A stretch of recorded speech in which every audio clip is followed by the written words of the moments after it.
এই শীতের মধ্যে আমার আব্বা বাড়িতে অনুষ্ঠান শুরু করেছে, আর এটা ছিল আমার ছোট ভাইয়ের বউয়ের সাধের অনুষ্ঠান, মানে বিদায় অনুষ্ঠান আর কি। আর এই যে এখানে অনেক লোকজনকে ডাকা হয়েছিল, আমার ফুপুরা, আমার চাচিরা, চাচা সবাই, মানে যে যেখানে আছে আর কি, অনেক লোকজন ডাকা হয়েছিল। আর এই তো একদম রাত থেকে এখানে কাজ শুরু হয়ে গেছে। এটা হচ্ছে বিদায় অনুষ্ঠানের আগের দিন রাতের আর কি ভিডিও, ব্লগ ভিডিও। আর এই তো এখানে যে পিঠা বানানো হচ্ছে, বিদায় অনুষ্ঠানের মূল আকর্ষণ হচ্ছে পিঠা বানানো। তো গ্রামের মা, বোন, বউরা, মা, চাচিরা সবাই মিলে এটা একসাথে করতে হয়, নাহলে পিঠার কাজটা আসলে একা একা হয় না। তো এই তো একজন আটা সেদ্ধ করে দিচ্ছে, কেউ হয়তো আটাটা মথছে, কেউ হয়তো এই যেভাবে গোল গোল করে বানিয়ে ভিতরে তো পুরগুলো দিয়ে দিচ্ছে, আর কেউ হয়তো মুখটা লাগাচ্ছে আর কি পিঠার। আর এটা হচ্ছে কাইটা, পিঠার ভিতরে তিল দিয়ে বানাতে হয়, এটা তিল আর গুড় দিয়ে, এই জন্য এরকম কালো হয়।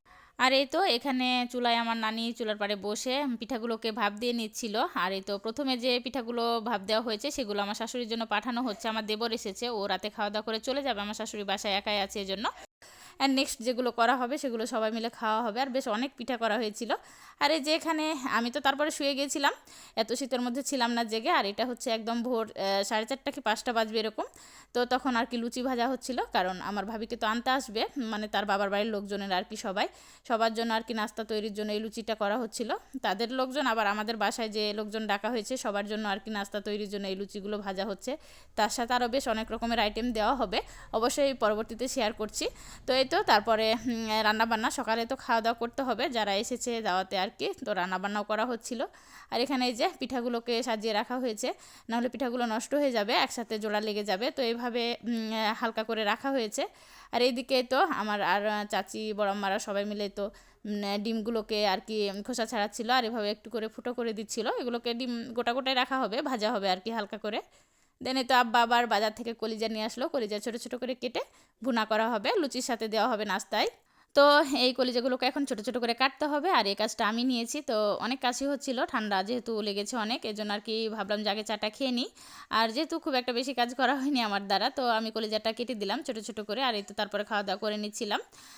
ডাল ছিল, বেগুন আলু ঘাটি ছিল, মাছ ছিল। আর এই তো এখন নাস্তার বাকি কার্যক্রম শুরু হয়ে গেছে। এই তো আমার ফুপুরা সবাই মিলে বুন্দিয়া করছিল আর কি। আর এদিকে তো শশাগুলো দুপুরের জন্য কেটে নেওয়া হচ্ছিল, ছোট্ট দিন একদম হয়েছে, সকাল হতে না হতে দিন ফুরিয়ে যাচ্ছে, যেন কাজগুলো তাড়াতাড়ি করে হাতে হাতে করে নেওয়া হচ্ছিল। আর মেহমানরা অলরেডি চলে এসেছে। আর এই তো এখানে কলিজাগুলো তুলে নেওয়া হচ্ছে, আর আরেক চুলায় খাসির মাংস রান্না হচ্ছে। সবাই তো গরুর মাংস খায় না, এজন্য খাসির মাংস রান্না হয়েছিল।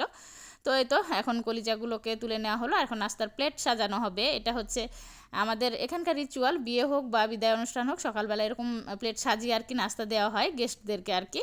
তো এই যে লুচি ছিল, বুন্দিয়া ছিল, 2 রকমের মিষ্টি ছিল, কমলা ছিল, তারপর আপেল ছিল, আঙ্গুর ছিল, পেড়া ছিল, যেটা হচ্ছে দম মিষ্টি বলে অনেকে। তো প্লেট সাজিয়ে সবাইকে খেতে দেওয়া হলো। আর এই তো দুপুরে রান্নাবান্না কমপ্লিট হয়ে গেছে, বাবুর্চির গরুর মাংস এটা রান্না হয়েছে। গরুর মাংসটা বেশ মজার হয়েছিল কিন্তু।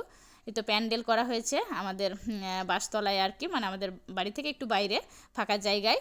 আর এই তো এখন দুপুরের খাওয়া দাওয়া, সবার খাওয়া দাওয়া হয়ে গেছে। আর সব শেষে তো আমি, আম্মা, বড় আম্মা, বেশ কয়েকজন ছিলাম, আমরা সবাই মিলে প্যান্ডেলে এসে খাওয়া দাওয়া করে নিলাম।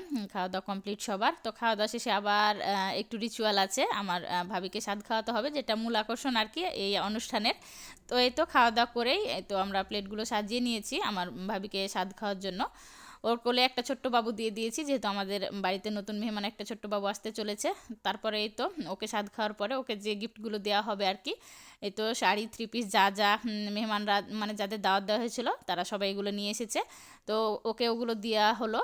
আর এই তো এখানে আমার ভাবির বাবার বাড়ি থেকে যে মেহমানরা এসেছে তাকে আনতে, তারা সবাই এই গিফটগুলো এনেছে। এখানে হাঁড়ি ছিল স্টিলের, আর এই তো hotpot, pressure cooker, rice cooker, induction, flask, তারপর আরও অনেক কিছু নিয়ে এসেছিলো। তো যাই হোক, এগুলো নেক্সট ব্লগে শেয়ার করব। আজকের ভিডিওটি এ পর্যন্তই। আল্লাহ হাফেজ।